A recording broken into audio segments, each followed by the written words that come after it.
Bonjour, eh bien écoutez, je crois que nous allons pouvoir commencer. Donc bienvenue à tous à ce webinaire IFH animé par le docteur Bertrand Fayard.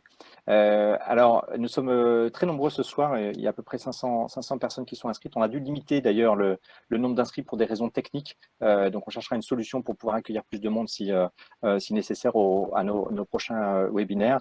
Sachez que ce webinaire sera disponible en replay à l'issue de la présentation. Et donc, d'autres personnes, certains de vos collègues peut-être, par exemple, qui n'auraient pas pu s'inscrire, pourront le consulter a posteriori également. Alors, on vous a préparé quelques petits éléments de présentation. Il y a un certain nombre d'entre vous qui nous connaissent bien et d'autres un peu moins bien.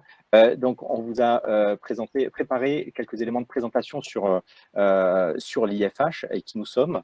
Ensuite, je vous présenterai très brièvement le webinaire, qui est Bertrand Fayard par la suite, et ensuite nous commencerons avec le webinaire à proprement parler. Donc l'IFH, en quelques mots, en très synthétique, nous sommes un organisme de formation créé en 1990, donc 32 ans d'expérience, pour transmettre les savoirs, avec une vocation donc, de transmettre les savoirs autour de l'hypnose médicale, donc dans deux champs, l'hypnose spécifiquement donc médicale, donc l'hypno-analgésie, également l'utilisation de l'hypnose médicale, dans le domaine de la psychothérapie. Et donc pour ces formations, donc on a un public qui est ciblé, qui est en lien avec la matière qui est transmise. Donc d'un côté les professions médicales et paramédicales, et de l'autre les psychologues, psychothérapeutes et psychiatres, donc pour la branche hypnothérapie. L'ensemble de nos formateurs sont des professionnels de santé, donc 100%, et donc ce qui permet d'avoir un échange entre pairs qui se produit durant les formations.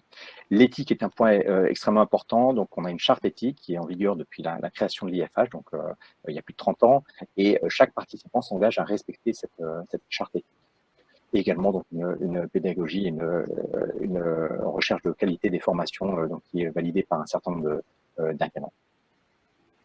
Alors, le webinaire d'aujourd'hui s'articule sur le thème de pratiquer l'hypnose quand on n'a pas le temps. C'est une question qui nous est très souvent posée. Alors, c'est une question qui est donc qui concerne en fait tout le monde, que l'on pratique en cabinet ou bien en établissement de santé. Et ce soir, ce qu'on va essayer de faire, c'est donc apporter un certain nombre d'éléments, un peu de matière à réflexion sur cette thématique, également avec la présentation de Bertrand, proposer un certain nombre de points de réponse. Alors, en termes très pratiques, comment va se dérouler ce webinaire? Donc, vous avez sur l'écran de votre ordinateur un espace de questions auquel on répondra à la fin de l'intervention de Bertrand, également un espace de chat pour les remarques plus générales. À la fin de la partie de questions-réponses avec Bertrand, on vous a préparé également quelques diapositives complémentaires d'informations, et à l'issue du webinaire, vous recevrez un email avec le lien d'accès pour revisionner le webinaire. Alors, je vais vous présenter en quelques mots Bertrand. Donc Bertrand Fayard est médecin généraliste, donc diplômé de la fac de Dijon. Il est formateur depuis un certain nombre d'années au sein de l'Institut France Hypnose, également membre de notre comité hypno-analgésie. Bertrand utilise l'hypnose classique, des techniques ericksoniennes et également des techniques plus directes. Donc, c'est notamment l'objectif de la présentation de ce soir.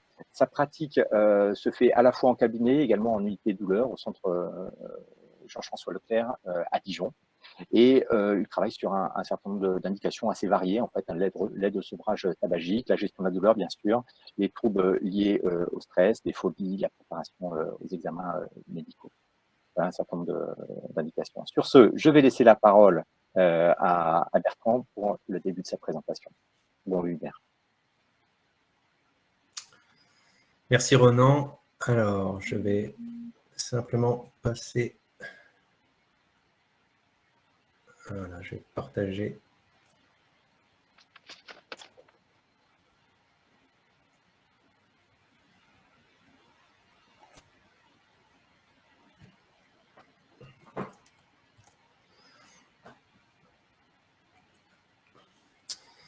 Voilà, alors bonjour à tout le monde. Donc pour ce webinaire, comme Ronan l'a dit, on va parler de la façon de pratiquer l'hypnose et de savoir si on peut vraiment pratiquer l'hypnose quand on n'a pas le temps. Alors, on sait qu'il y a de plus en plus de soignants qui se forment à l'hypnose, aussi bien en pratique de ville qu'à l'hôpital. Évidemment, on ne peut que s'en réjouir. Mais à l'enthousiasme des débuts succède souvent le retour à la réalité et aux contraintes du rythme professionnel des soignants. Et à ce moment-là, la pratique hypnotique peut sembler difficile à intégrer dans le quotidien, quand la prise en charge du patient se doit d'être à la fois rapide et efficace. Alors, une fausse idée qui reste bien répandue est que l'hypnose nécessiterait trop de temps pour être utilisée dans la plupart des situations rencontrées par les soignants dans leur exercice professionnel. Alors aujourd'hui, je vous propose de revenir sur les principales raisons qui peuvent parfois conduire un soignant à délaisser l'hypnose. On tâchera ensuite d'identifier les éléments essentiels pour une pratique efficace de l'hypnose, puis on décrira une approche plus directe, compatible avec des interventions courtes, peut-être plus facile à appliquer au quotidien. Alors, quand on interroge les personnes pour savoir pourquoi elles n'utilisent pas l'hypnose dans telle ou telle situation, eh bien, on va avoir différentes réponses. Et comme on l'a dit, effectivement, assez souvent, on va dire que certaines personnes vont penser que c'est trop long, que l'induction est un moment trop long et qu'on ne peut pas se permettre ça dans le travail qu'on fait et avec un rythme soutenu. Donc, l'induction et même le travail hypnotique qu'on peut faire après. Comme autre raison donnée, il y a l'environnement qui peut sembler ne pas s'y prêter, à savoir du bruit, de l'agitation, le fait d'être pressé par les collègues aussi. Et c'est typiquement ce qu'on peut avoir, par exemple, dans les interventions en SMUR, ou au service d'accueil des urgences, au bloc opératoire, et puis même dans d'autres situations. Et ça peut représenter effectivement un frein à la pratique de l'hypnose pour certaines personnes. Ensuite, il y a aussi la peur de l'échec. Oui, parce que, alors l'échec vis-à-vis du patient, d'une part, et puis aussi vis-à-vis des collègues, et notamment les personnes qui ne sont pas formées à l'hypnose et qui vont être là peut-être pour juger aussi de l'efficacité de l'hypnose. Alors, on a une certaine pression quand on pratique dans ce contexte-là, et ça peut expliquer la peur qui peut en résulter. Et puis, d'autres choses, par exemple, le fait de travailler aux urgences et de se dire que on ne connaît pas le patient, c'est un patient qu'on voit pour la première fois et donc on ne se sent pas de faire de l'hypnose directement avec ce patient. On peut penser que le patient a trop mal ou il est trop anxieux pour faire de l'hypnose avec lui, qu'on n'arrivera pas à l'amener dans une transe hypnotique satisfaisante. Il y a aussi le fait d'être seul pour faire un soin technique et effectivement, ça peut sembler difficile de faire à la fois le soin et puis proposer l'hypnose au patient dans le même temps. Et enfin, le fait de ne pas savoir quoi dire. On dit ça va avec un texte, mais là, comme ça, franchement, je ne saurais pas quoi dire. Alors, on va tâcher de voir comment remédier à ces problèmes et puis montrer que l'hypnose peut être utilisée la plupart du temps dans toutes les situations qu'on vient d'évoquer. Alors déjà, il faut considérer que l'hypnose, c'est un outil qui peut être utilisé ou pas. Ça veut dire que, eh bien, on sait faire sans. Et notamment à l'Institut français d'hypnose, on considère que sur le plan éthique, on a le droit de faire avec l'hypnose que ce que l'on sait faire sans hypnose. Donc l'hypnose ne doit pas être utilisée pour une indication ou dans la réalisation d'un acte qui ne correspondrait pas à sa profession d'origine.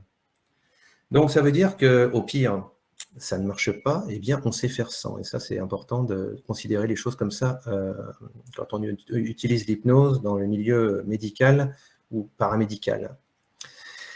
Alors, l'échec n'existe pas. Oui, c'est vrai, on peut dire ça. Et bon, d'une part, parce que vous savez que bien sûr, on apprend de ses erreurs, donc ce n'est pas un véritable échec. Mais aussi, on va considérer que même l'absence de réponse du patient va être une forme de réponse. Ça va être une façon de voir comment il réagit, si on lui propose telle ou telle chose. Et bien, ma foi, parfois, le fait de ne pas répondre, ça va être en soi, malgré tout, une réponse. On a comme ça un feedback de la part du patient. Et puis, comme je l'ai dit, étant donné qu'on sait faire sans, il n'y a pas d'échec parce qu'au pire, ça ne marche pas, ou en tout cas, on ne le sent pas, et on sait faire autrement. Et on fait comme on faisait avant d'être formé à l'hypnose. Et puis, il faut savoir aussi que dans le contexte habituel, urgence ou avec beaucoup de travail, sincèrement, on ne peut pas vraiment se permettre de convaincre le patient. Donc, il faut se dire que de toute façon, on lui propose quelque chose et soit il saisit sa chance et comme ça, on peut l'amener en hypnose et lui proposer quelque chose qui lui permettra d'être plus confortable. Ou il ne la saisit pas et puis, ben voilà, tant pis, je dirais, parce que voilà, quand on veut être rapide, la plupart du temps, on n'a pas le temps de convaincre. Bon, c'est peut-être un peu caricatural tout ça, mais je pense que c'est intéressant aussi de comprendre que voilà, c'est un outil qu'on peut utiliser ou pas. Et puis en plus, il y a certains moments où, pour une raison ou pour une autre, le soignant va être fatigué. Ce jour-là, il n'a pas envie. Bref, il ne le sent pas.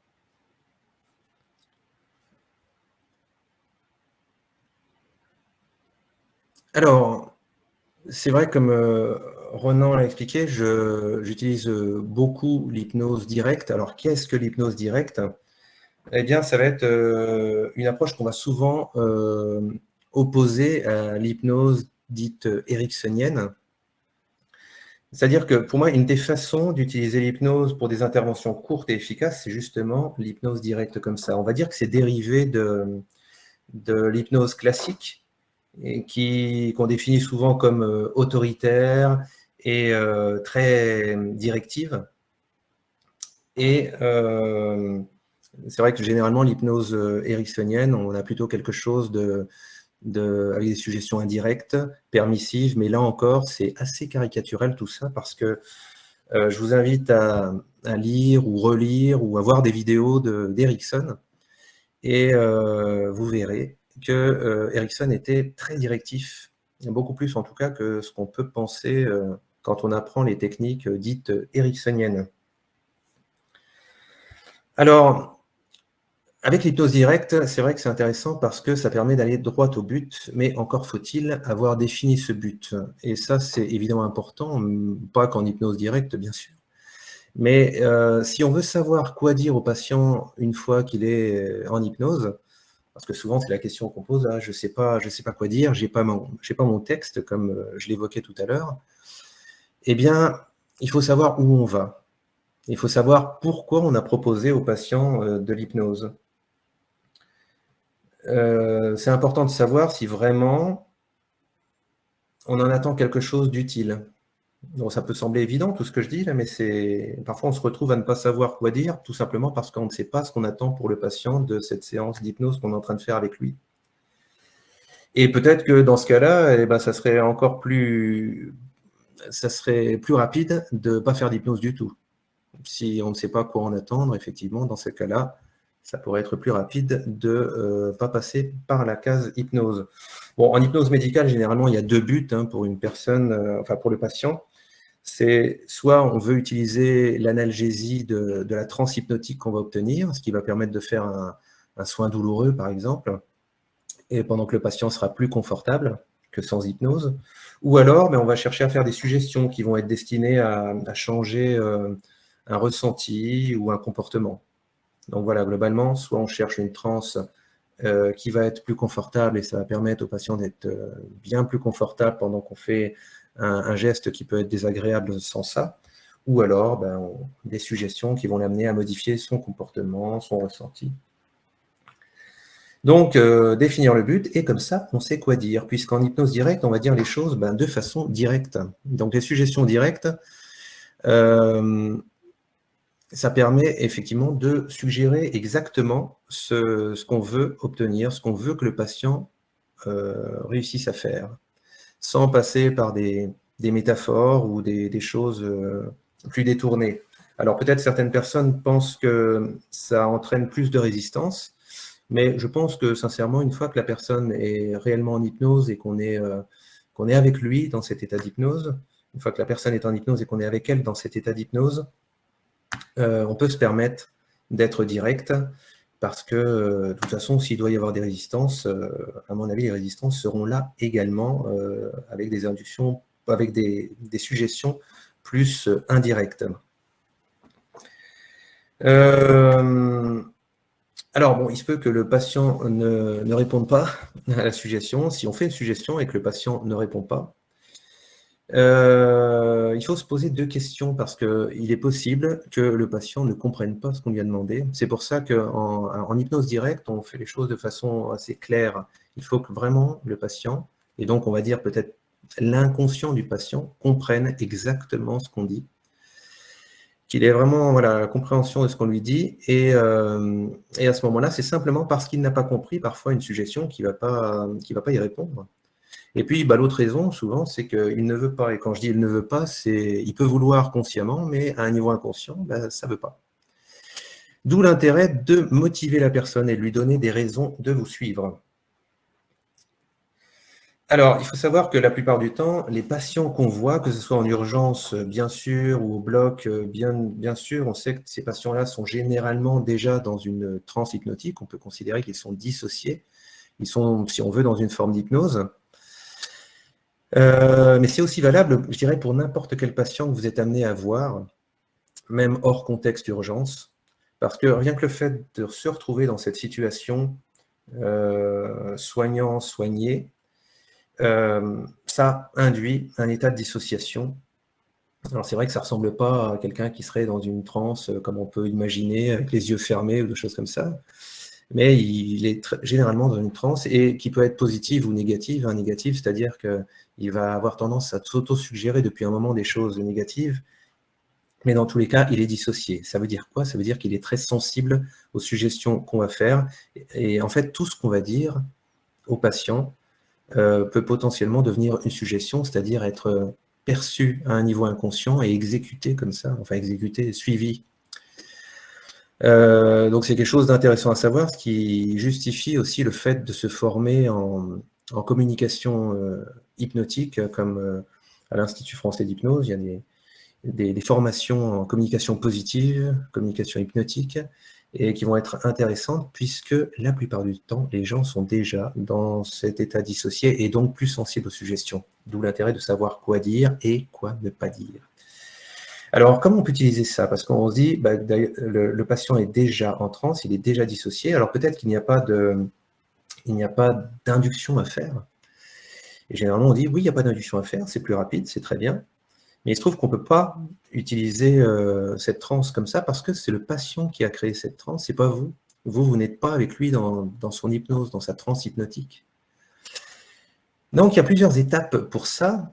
Première étape, vous savez, c'est ce qu'on appelle la proxémie, se mettre à la bonne distance. Alors, il y a des histoires de distance verticale et horizontale, c'est assez logique, c'est-à-dire que distance verticale, vous allez vous mettre à la même hauteur que lui. Ça veut dire quoi en pratique? Mettre la tête à la même hauteur que le patient. Tout ça, ça va être afin de créer un lien avec le patient et vous verrez que ce lien va permettre de se connecter par la suite à sa transe hypnotique. Donc, distance verticale, la tête au même niveau, c'est-à-dire que si le patient est sur un brancard et que vous êtes debout, eh bien vous vous baissez, vous mettez la tête au même niveau, vous vous asseyez. Ça, c'est la distance verticale. Et puis, distance horizontale, c'est être plus ou moins loin de la personne. Alors, il ne faut pas vous mettre trop loin, voilà, pas vous mettre à l'autre bout de la pièce. Et puis, évidemment, il ne faut pas vous coller non plus à la personne parce que ça peut être mal perçu. Voilà. Ensuite, c'est important de se présenter, voilà, pour que la personne puisse accepter de vous faire rentrer dans son hypnose, dans sa transe. C'est important de savoir, qu'il sache qui vous êtes. Donc, vous vous présentez, vous dites surtout quelle est votre fonction là, dans le service. Si, par exemple, vous êtes aux urgences, vous dites si vous êtes médecin, infirmière, etc. Vous vous présentez. Ensuite, toujours partir de la réalité du patient, c'est-à-dire que vous allez ratifier ce qu'il est en train de vivre. À savoir, si la personne a mal ou qu'elle semble avoir peur, eh bien, vous allez évidemment ne pas dire « mais non, ça fait pas mal » ou « mais non, il ne faut pas avoir peur », évidemment, parce que là, vous niez complètement, vous n'allez pas réussir à créer ce lien avec la personne en transe. Vous n'allez pas pouvoir rentrer dans sa transe au moment où vous allez lui demander. Donc, toujours ratifier ce qu'il est en train de vivre, quitte même à sembler faire des suggestions qui seront assez négatives, à savoir, vous pouvez très bien dire « et oui, oui, oui, ça fait mal, je sais que vous avez mal et je vois que vous avez peur ». Vous voyez, vous allez vraiment partir toujours de la réalité du patient. c'est ce qui va vous permettre de vous connecter. Donc, la distance, la bonne distance verticale, horizontale, vous présenter, partir de la réalité du patient, et vous allez lui proposer quelque chose, lui proposer une solution qui va améliorer les choses pour lui, à savoir, si vous le souhaitez, on peut faire quelque chose pour vous apporter un soulagement. Est-ce que vous êtes d'accord avec ça? Donc on attend la réponse, généralement il va être d'accord. Je dirais, là encore, comme je vous l'ai dit tout à l'heure, s'il dit non, peut-être qu'il ne faut pas chercher non plus loin. C'est que voilà, on s'arrête là, et dans ce cas-là, on ne va pas utiliser cet outil, peut-être. Il peut avoir ses raisons, et on n'a peut-être pas forcément le temps, là pour le coup, de chercher tout ça. Proposer une solution, et s'il est d'accord, eh bien on va expliquer, suggérer comment ça va se passer. Ça peut être, par exemple, alors pour ça, vous allez suivre toutes mes instructions. Je vais vous parler, vous allez m'écouter, vous allez suivre tout ce que je vais vous dire. Et si vous suivez tout ce que je vous dis, eh bien, ça va vous permettre d'être plus confortable. D'accord? Et vous voyez que là, on est vraiment, on explique, mais en réalité, on suggère quelque chose, surtout que le patient est déjà dissocié. Il a accepté qu'on lui propose une solution, il accepte de nous suivre, et à ce moment-là, on est dans sa transe. Et là, on peut le guider, on peut commencer à suggérer des choses, comme par exemple, voilà, une analgésie ou quelque chose comme ça. Donc, retenez les étapes, bonne distance, se présenter, partir de la réalité du patient, c'est vraiment important de ratifier ce qu'il est en train de vivre, et puis proposer une solution, à savoir, je peux vous proposer quelque chose qui vous permettra d'être plus confortable, vous êtes d'accord? Oui. Alors pour ça, il faut vraiment suivre toutes mes instructions, et si vous suivez tout ce que je vous dis, ça va vous permettre d'être globalement plus confortable. Vous êtes d'accord avec ça? Oui, très bien, alors on y va. On est aussi, je ne vais pas détailler, mais on est un peu dans le Yes 7, la séquence d'acceptation, dans tout ça, donc c'est intéressant également. S'il accepte les premières choses, comme ça, il va accepter le moment où on va faire des suggestions. Pour induire l'hypnose, alors bon, ça c'est valable si le patient n'est pas en hypnose, mais même s'il est déjà, enfin s'il n'est pas dissocié, s'il n'est pas encore en transe, mais même s'il est déjà en transe, c'est important de capter toute son attention. Pour créer une bonne relation hypnotique, il faut que la personne soit concentrée sur vous. Je ne dis pas qu'on ne peut pas entrer dans une forme de transe en laissant l'esprit partir ailleurs, mais là, en l'occurrence, si vous voulez que la personne suive vos instructions, vos suggestions, et que vous puissiez l'accompagner en hypnose, il faut à tout prix qu'elle soit concentrée sur vous. Vous allez focaliser son attention de différentes manières. Ça peut être de façon visuelle, auditive, kinesthésique, enfin ce qu'on veut. Dans tous les cas, vous concentrez l'attention sur ce que vous allez lui dire, sur vous, voilà, sur vos instructions surtout. Et vous demandez à la personne de suivre les instructions. Si elle est focalisée, qu'elle suit les instructions, eh bien, par la suite, vous allez pouvoir glisser une suggestion, qui peut être, on va en parler après, mais ça peut être une catalepsie ou n'importe quoi, et la personne va avoir tendance à suivre cette suggestion si elle a commencé à vous suivre, à condition qu'elle soit focalisée sur vous. Et dans ce cas-là, un environnement agité, le bruit, agitation, etc., ça, malgré ce qu'on peut penser, ça favorise la concentration. Voilà, ça favorise la concentration. Donc voilà, c'est à la rigueur vous qui allez être le plus embêté, c'est-à-dire qu'il faut réussir à rester concentré sur le patient et lui parler, mais lui, il va justement s'accrocher à ce que vous allez lui dire pour échapper à l'agitation, au bruit qu'il peut y avoir. Donc c'est, voilà, généralement, plus il y a de bruit et plus la focalisation de l'attention va être facile pour le patient. Quand on veut aller induire rapidement l'hypnose ou approfondir l'hypnose, ou quand on veut faire des inductions rapides, généralement le plus simple, en fait, ce qu'il faut, c'est aller rechercher un phénomène hypnotique. Un phénomène hypnotique comme la catalepsie ou la lévitation de la main. Comment ça se passe? Je vous ai dit, vous donnez une succession d'instructions. La personne suit. Les instructions, ça va être par exemple, je ne sais pas moi, regardez mon doigt, fixez bien mon doigt, voilà, fermez les yeux, ouvrez les yeux, voilà. Des choses comme ça que la personne va faire consciemment, évidemment. Elle suit les instructions, mais ça l'habitue petit à petit à suivre, et à un moment donné, eh bien, on va suggérer un phénomène hypnotique. Par exemple, voilà, si on veut faire une induction par catalepsie, on peut prendre le bras de la personne et dire regardez votre main, fixez bien, je bouge votre main, vous regardez votre main, continuez à rester concentré. Voilà, ça focalise l'attention. et on lui donne des instructions en lui disant de continuer à suivre, voilà, continuer à suivre, continuer à écouter le son de la voix. Et à un moment donné, le phénomène hypnotique donné de façon directe, ça va être, voilà, maintenant, vous laissez le bras bloqué dans cette position. Ce bras reste bloqué dans cette position, verrouillé comme ça, au point que même si vous essayez de le baisser ou de le bouger, il reste bloqué. Et ça, c'est le test. Et ce test-là nous permet de savoir que la personne est dans cet état d'hypnose parce que ce qui se passe, c'est que si le test est positif, eh bien, ça signifie qu'elle accepte ce qu'on lui dit. C'est comme si on avait créé une nouvelle réalité pour la personne en lui disant bah, « maintenant, votre bras, il est bloqué ». Alors, on ne va pas laisser le bras bloqué, évidemment, c'est juste le moment du test, mais ça permet de savoir que la personne est dans cet état. Elle est dans cet état parce que, par définition, elle est justement dans cet état dissocié. Elle essaye consciemment de bouger le bras, mais on va dire que son inconscient garde le bras bloqué dans cette position. Et pour moi, et pas que pour moi, pour beaucoup de personnes, ça signifie que la personne est justement dans un état hypnotique à ce moment-là. Vous lui proposez quelque chose qui sort de l'ordinaire, voilà, une dissociation. Elle peut essayer de s'opposer consciemment à ce qui est en train de se passer, mais elle se rend compte qu'il y a une partie d'elle qui maintient le phénomène hypnotique. Ça veut dire qu'elle accepte la réalité que vous lui proposez.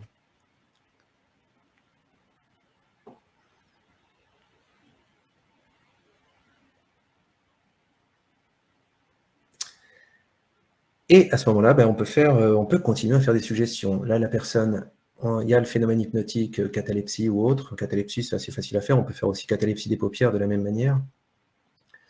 La personne est donc dans cet état où elle accepte la réalité qu'on lui a proposée. Et donc, on peut continuer à suggérer des choses. Suggérer des choses, eh ben, qu'est-ce qu'on va suggérer? Eh bien, c'est là qu'il faut revenir au but qu'on s'est fixé. C'est important d'avoir défini un but avec le patient. Si, par exemple, c'est le fait d'être plus confortable, eh ben, on va lui suggérer du confort. Si c'est l'amener dans un endroit où il peut se sentir bien pendant qu'on va faire quelque chose de douloureux, eh bien, on l'amène dans cet endroit en suggérant qu'il peut y être et voir les choses, entendre les choses, sentir les choses.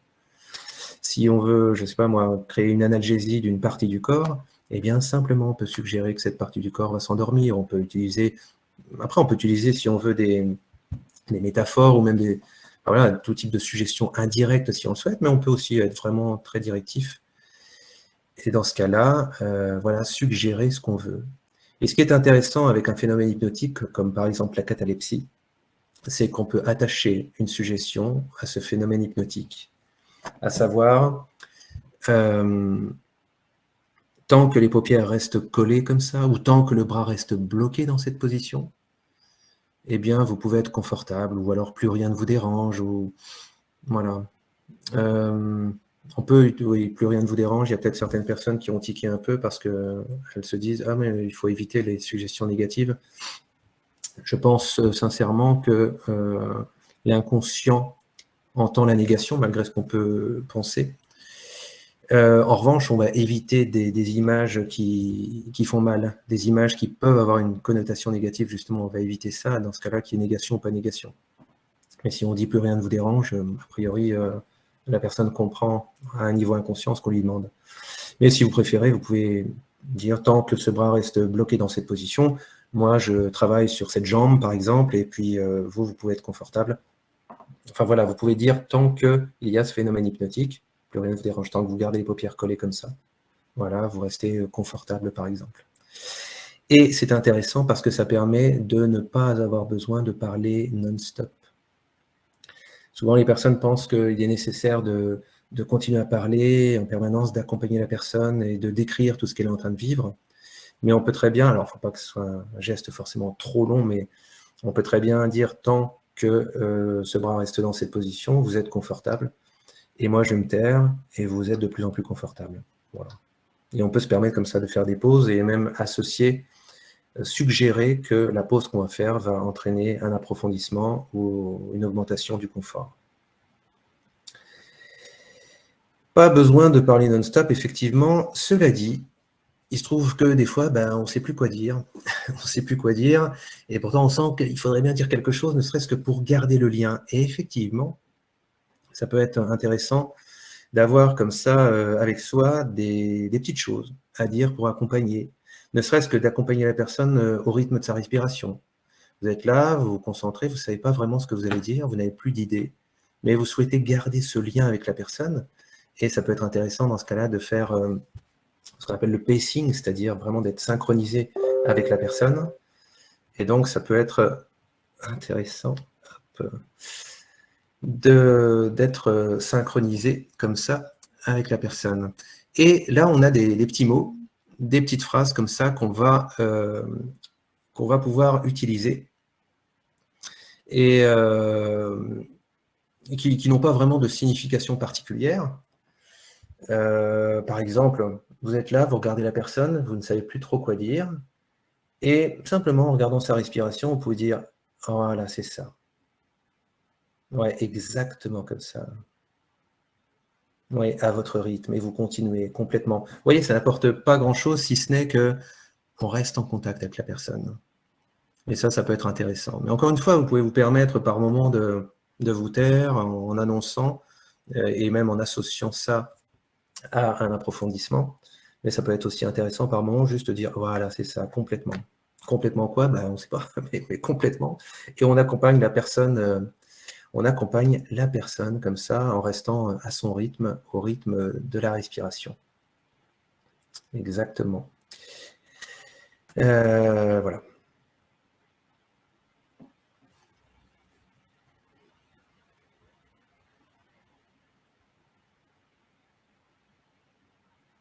Alors, maintenant, on va vérifier. On va faire la vérification que, si on reprend un petit peu tout ce que je vous ai dit au début, sur les prétextes, entre guillemets, les raisons qui sont données pour ne pas utiliser l'hypnose, on va voir, justement, dans chaque cas, si on a à peu près répondu à tout ça, et si finalement, on se rend compte qu'on peut utiliser l'hypnose dans beaucoup plus de cas que ce qu'on pouvait imaginer. Alors, on reprend le fait que ce soit trop long. Déjà, trop long, ça peut être l'induction qui peut sembler trop longue, ou le travail thérapeutique qui peut sembler trop long. Alors, l'induction, on peut toujours faire une induction rapide, et je pense que le mieux dans ce cas-là, c'est d'aller directement chercher un phénomène hypnotique. Et puis, comme on l'a dit, généralement, la personne est dans une forme déjà de dissociation, dans cette transe spontanée. Et comme on l'a vu, on peut demander à la personne d'entrer dans sa transe en suivant les étapes que je vous ai décrites tout à l'heure. Si c'est au niveau du travail thérapeutique, de toute façon, c'est trop long, mais en réalité, avec les suggestions directes, généralement, c'est assez court, et parce qu'on cherche à aller droit au but, donc c'est pas si long que ça, si on suggère directement ce qu'on souhaite pour le patient.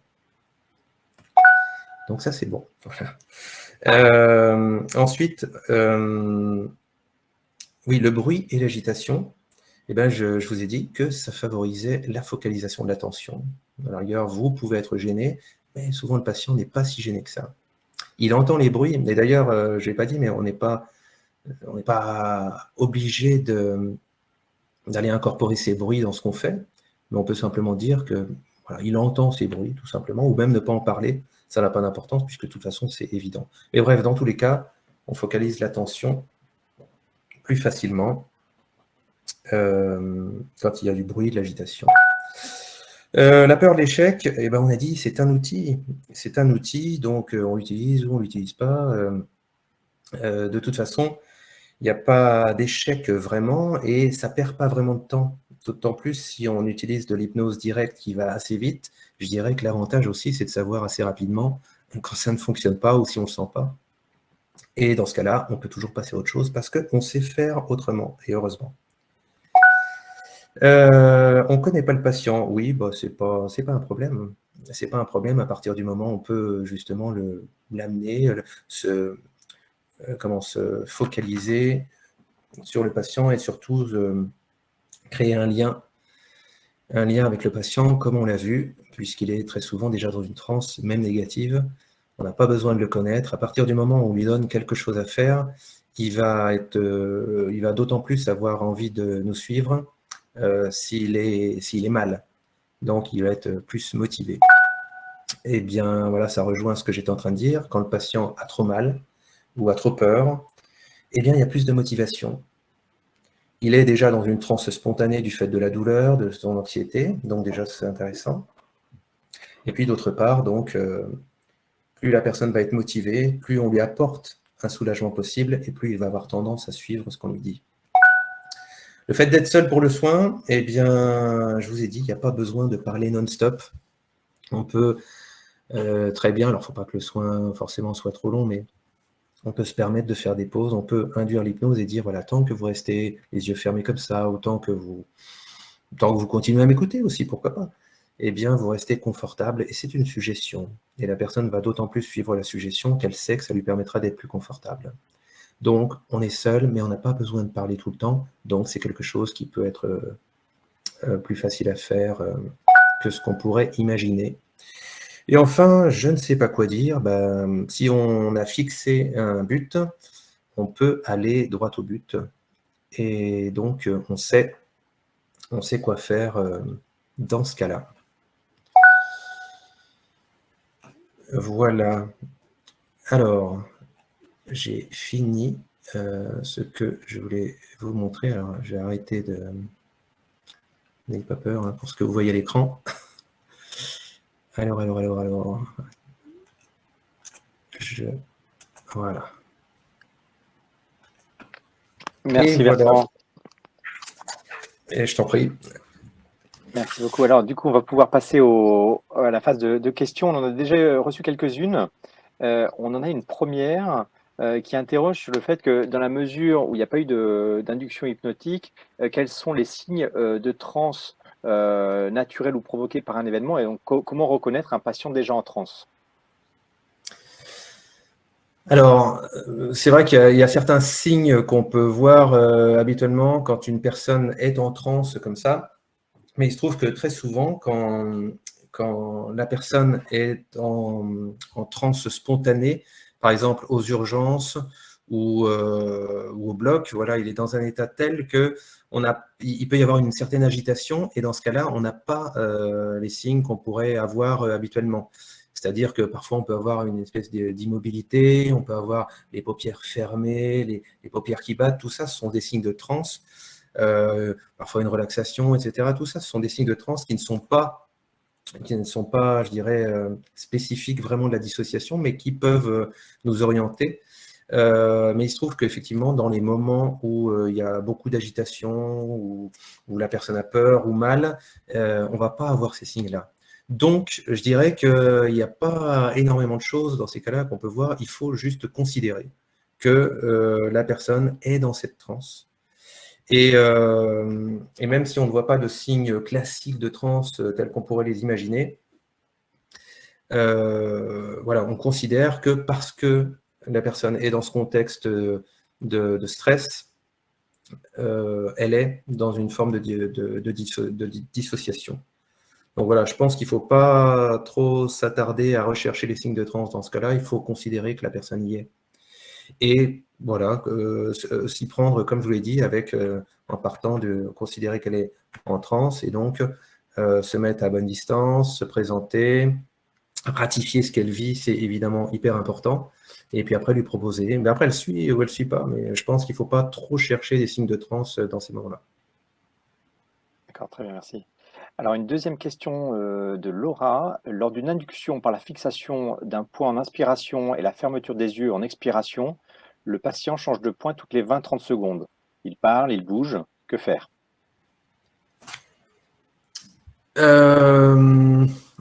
Alors bon, déjà, c'est pas une induction que j'utilise forcément, le fait de fixer, puis de fermer les yeux, etc. Je pense qu'il faut éviter justement que ça dure trop longtemps. En fait, ce qu'on veut, c'est juste capter l'attention. Et je pense que peut-être une dizaine de secondes suffisent à capter son attention. Parce qu'encore une fois, la personne, la plupart du temps, est déjà dans un état dissocié. Et c'est vrai que si on lui laisse trop de temps, au bout d'un moment, il y a des personnes qui peuvent se mettre à regarder à droite, à gauche. Donc, je pense que dans ces moments-là, on a tout intérêt à être très directif et à ne pas faire durer trop longtemps l'induction. Voilà. Moi, ouais, ouverture, fermeture des yeux, tout ça, mais ça peut être intéressant, mais je pense que si on fait fixation visuelle, ça peut être simplement, voilà, fixer un point, regarder bien ce point, regarder peut-être comment il peut commencer à bouger, rester concentré sur ce point et vraiment donner des instructions comme ça. C'est pas peut-être que vous pouvez regarder ce point et le voir différemment. Non, c'est vraiment, voilà, concentrez-vous sur ce point, regardez ce qui se passe, fixez bien ce point. Voilà. Et maintenant, fermez les yeux, par exemple. Voilà, c'est une instruction, mais qui permet assez rapidement après de passer à autre chose. Donc, voilà, moi je pense qu'il ne faut pas que l'induction dure trop longtemps si on veut vraiment capter l'attention des personnes dans ces contextes-là. Ok, très bien. Alors, on a plusieurs questions sur comment faire pour rebondir lors d'une séance d'hypnose. Alors, par exemple, dans le cas d'un réveil brutal de transe en raison d'une douleur aiguë au bloc opératoire, et de manière plus générale, comment faire quand on a l'impression que la personne sort de l'hypnose pour essayer de la maintenir en hypnose. D'accord, donc c'est une personne qu'on a accompagnée en hypnose.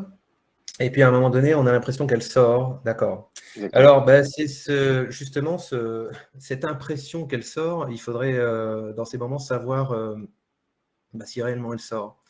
Parce que c'est pas nécessairement parce que la personne va se mettre à gémir ou à rouvrir les yeux ou quoi que ça veut dire qu'elle est sortie de cet état de dissociation. Elle est même généralement toujours dissociée, mais simplement il y a une partie d'elle qui est en train de se rendre compte que effectivement il y a de la douleur, il y a un stress particulier, et donc cette partie d'elle réagit à ça. Mais à mon avis, elle est toujours dans cette forme d'hypnose. Donc, on a tout intérêt à continuer à faire des suggestions comme si elle était encore dans cet état. Et je sais que ça peut être évidemment déstabilisant parce qu'on a dans ces moments-là l'impression que ça ne fonctionne plus, mais il faut vraiment considérer qu'elle est encore là. Et généralement, on se rend compte qu'après coup, même si les personnes, pendant le geste qui a pu être douloureux, par exemple, même si les personnes semblent avoir souffert à ce moment-là, eh ben, si on les interroge après coup, on se rend compte que le vécu a été vraiment différent de ce qu'on pourrait imaginer. Ça va être typiquement des personnes qui vont dire « Ah non, j'ai rien senti ».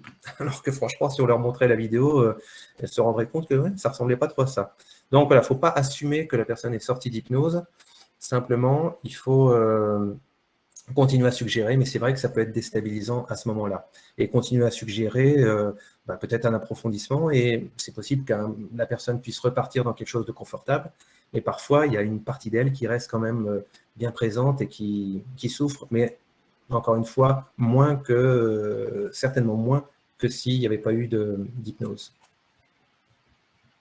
Très bien, merci. Une question de Frédéric qui demande s'il est nécessaire de sortir de la transe quand il y a une induction rapide qui ne dure que quelques minutes. C'est la question du retour. Quelques minutes, ouais, c'est déjà pas mal. Je pense que c'est, en fait, sortir de la transe, c'est surtout, je dirais, est-ce qu'il faut je pense qu'il faut de toute façon mettre un point final à ce qu'on a fait. Alors, tout dépend. Si, par exemple, c'est une personne qui est hospitalisée et qu'elle a la possibilité de rester comme ça et de rester confortable, elle est confortable là, on va peut-être pas la sortir pour qu'elle soit moins bien. On peut la laisser dans cette forme de transe et même lui suggérer que ça va se transformer en un véritable sommeil, par exemple. En tout cas, si on arrête comme ça, on lui suggère qu'elle va aller de mieux en mieux, qu'elle peut peut-être s'endormir ou pas, et qu'elle pourra, au moment où elle ressortira de cet état, s'éveiller complètement. Donc, on peut suggérer que la personne va le faire elle-même, et ça peut être intéressant dans certains cas de lui donner la possibilité justement de faire durer un peu la séance d'hypnose. Maintenant, s'il n'y a pas ça, ou alors si c'est une personne qui doit repartir là et on ne peut pas la laisser dans un état dissocié, il faut suggérer qu'elle va simplement, je ne sais pas, si elle a les yeux fermés, on lui dit qu'elle va ouvrir les yeux et se sentir bien, ou alors on lui dit, allez-y, maintenant, revenez complètement dans votre état de conscience ordinaire, en étant bien confortable, parce que ce qu'on cherche à faire, c'est à suggérer du confort dans ces moments-là. Ce qui est important quand on fait le retour de la personne, c'est surtout suggérer qu'elle va ouvrir les yeux, qu'elle sera bien réassociée et qu'elle sera confortable. Donc on suggère ça, et puis on peut lui dire de faire ça à son rythme, et par exemple, quand elle est prête, eh bien, elle prend une grande respiration, et on sait qu'elle est revenue complètement. Voilà, donc moi j'aurais tendance à chaque fois, même si c'est quelque chose d'assez court, de suggérer que ça va revenir à un état plus confort, enfin un état habituel, mais en gardant bien sûr le confort qui a été mis en place, et puis en suggérant que ça va être plus confortable pour la personne.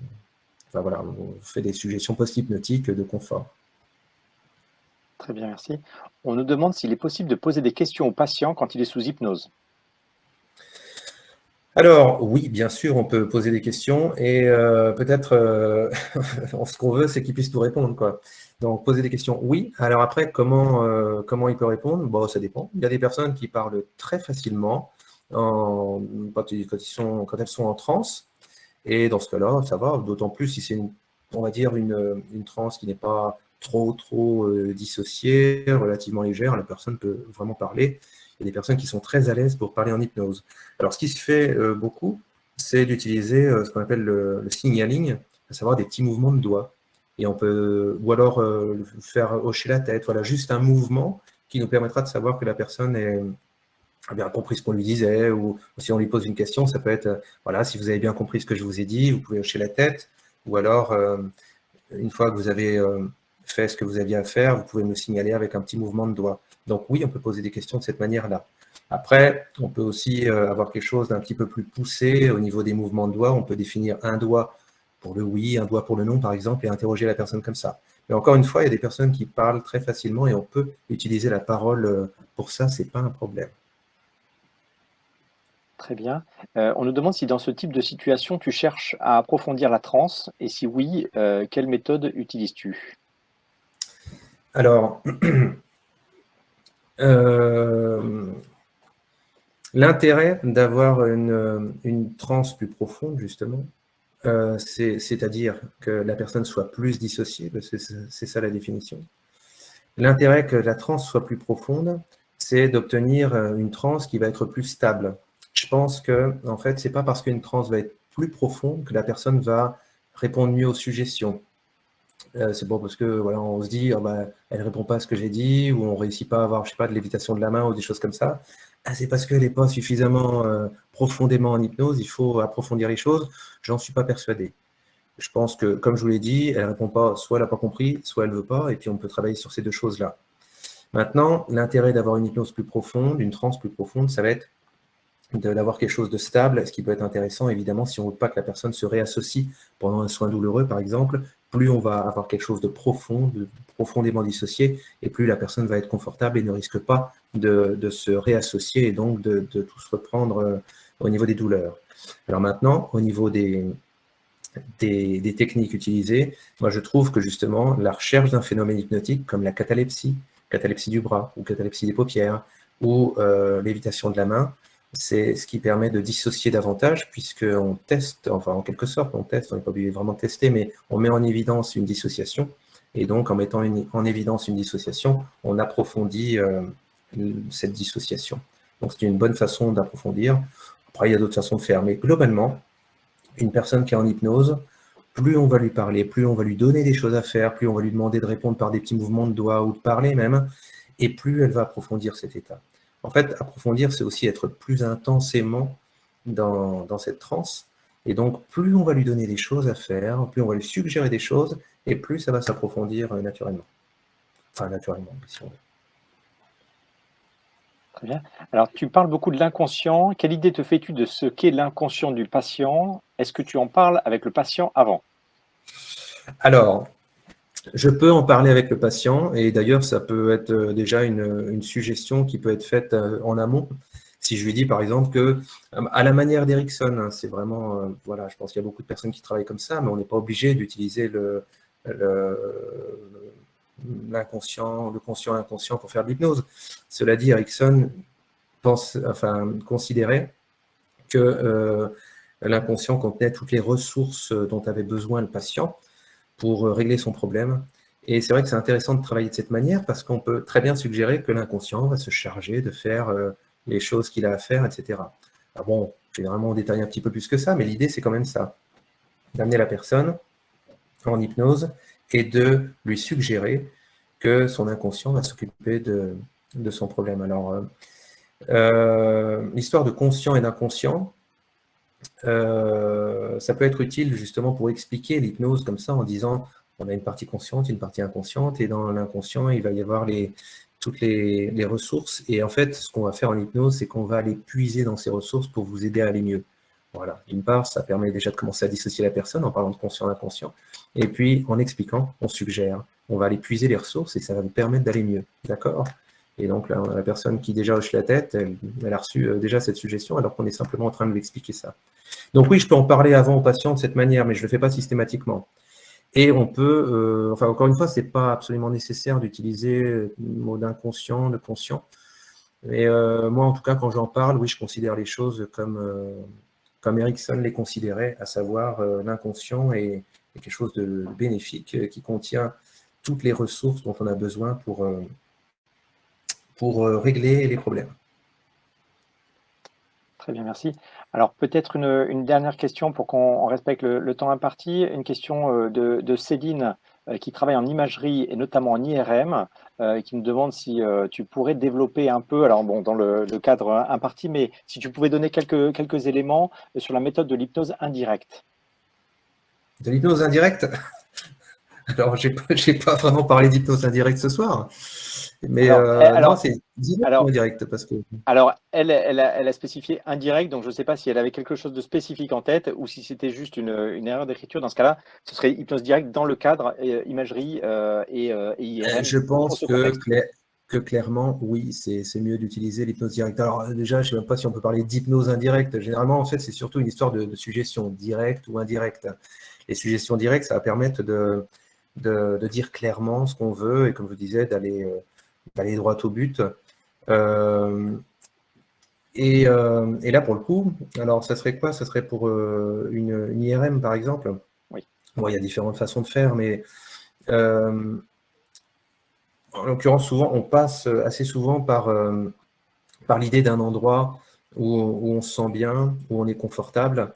Alors, c'est vrai que ça demande peut-être de voir le patient avant, mais pas besoin de faire plusieurs consultations. Ça peut être juste, je ne sais pas, 5 minutes avant l'examen et l'amener à s'imaginer dans un endroit où il se sent bien, un endroit où il est en sécurité ou un endroit où voilà, globalement il est confortable. Et puis, on peut créer un ancrage. Un ancrage, c'est-à-dire que, par exemple, on va lui demander de faire un certain geste, par exemple, serrer le poing ou faire un geste avec les doigts. Et en faisant ce geste, eh bien, on va suggérer qu'à chaque fois qu'il en aura besoin, il pourra retrouver ce confort en faisant ce geste-là. Et donc, si on met en place cet ancrage, après, soit la personne garde cet ancrage, par exemple, en laissant le poing serré comme ça, ou alors il peut réactiver quand elle en a besoin par la suite. Donc voilà, moi, généralement, c'est comme ça qu'on peut travailler. Et encore une fois, il y a certaines situations où, ben oui, on se retrouve face à des personnes qui sont tellement agitées et qui ont tellement peur qu'elles ne vont même pas suivre, enfin, ça va être compliqué de focaliser leur attention. Encore une fois, dans ces moments-là, je sais bien que c'est peut-être un peu décevant, mais je pense que voilà, faut pas chercher forcément à utiliser absolument l'hypnose tout le temps. Il y a des moments où on peut pas, et si la personne est vraiment trop stressée, tendue, et qu'on n'arrive pas à se connecter à elle, et bien parfois on fait comme on faisait avant. Voilà. Parfait.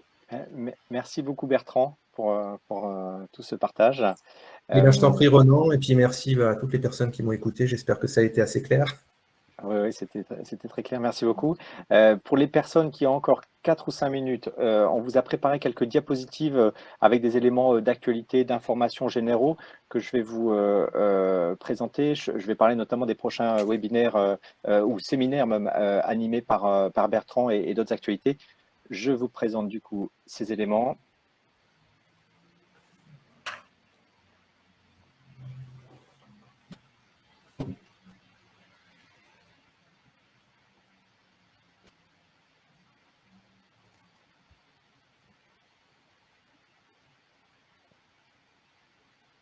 Alors, en quelques minutes, hein, quelques pistes pour aller plus loin, des actualités, puis également pour rester en contact. C'est vrai que quand on communique sur ce type d'événement comme ce soir, ce webinaire, on est passé cette fois-ci par la newsletter, mais c'est vrai qu'on a d'autres canaux.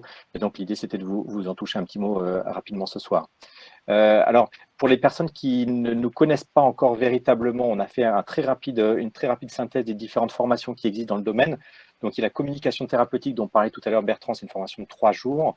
Ensuite, on passe aux formations en hypnose. Donc, on a toute une catégorie qu'on appelle application métier qui permettent d'apprendre en 7 à 10 jours les techniques d'hypnose dans des domaines très spécifiques. Donc, par exemple, l'hypnose médicale ou l'hypnologie dans les soins, l'anesthésie, le dentaire, l'imagerie médicale, l'obstétrique et la pédiatrie notamment. Donc, ce sont des formations très ciblées. Et donc, en 7 à 10 jours, sur 4 à 5 mois, on apprend les techniques. Ensuite, on a la catégorie expertise. Donc là, on approfondit. On peut traiter notamment pour tout ce qui est hypnonalgésie, la question de la douleur chronique. Donc, naturellement, pour couvrir ce périmètre, il faut plus de temps pour acquérir ces savoirs. Donc là, on est sur 25 jours, sur 2 ans. Et pour ce qui est de l'hypnothérapie, donc pour les psychiatres, psychologues et psychothérapeutes, là, on est sur 45 jours, sur 3 ans. Ensuite, il y a des sessions d'approfondissement. Donc, c'est dans cette catégorie, par exemple, qu'entrent les séminaires, dont ceux animés par Bertrand. Je vais en parler juste après. Donc là, ce sont des modules complémentaires pour des gens préalablement formés, donc à l'IFH ou dans d'autres organismes. Et ça dure donc 2 jours. Également, on propose des supervisions. Alors là, c'est une formule qu'on a lancée, enfin, qu'on a étendu plutôt plus récemment, avec des formules soit d'1h30, soit de 3 heures, en visioconférence ou en présentiel. Donc, pour permettre à chacun d'entretenir ses compétences, venir échanger avec des pairs, avoir le recul d'un formateur. Donc, c'est une formule qui peut être intéressante aussi en termes d'approfondissement. Et également, en parallèle, donc, on forme beaucoup en établissement hospitalier. Donc, ça peut être une formule pour les personnes qui voudraient former toute une équipe. Donc voilà pour le panorama général. Quelques actualités très rapidement. Les prochains séminaires de Bertrand seront sur les thématiques hypnose, sevrage tabagique et dépendance, avec également en co-animation avec le professeur Vianney Descroix. Ce sera le 10 et 11 décembre de cette année 2022 et ensuite en mars 2023.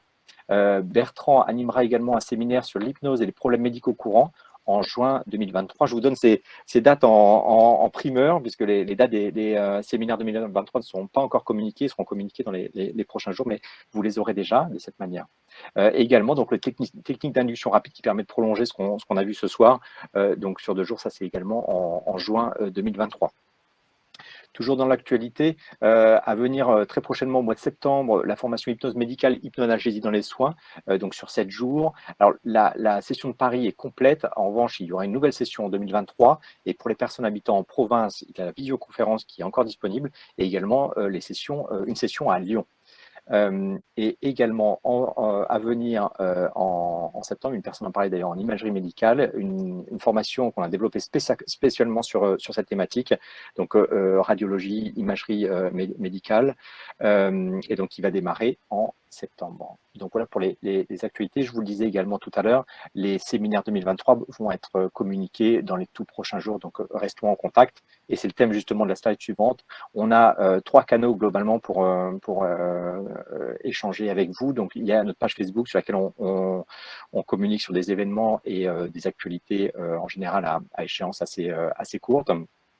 On a également LinkedIn avec des informations un peu plus professionnelles et également donc cette newsletter avec une revue de presse de l'hypnose, des prochaines formations, événements spéciaux à destination notamment des anciens élèves. Je pense avoir fait le tour. Merci à vous tous pour votre participation ce soir. On espère que vous avez bien profité de ce webinaire. Encore merci, un grand merci à Bertrand pour cette intervention. Je vous souhaite une bonne soirée. Merci, au revoir.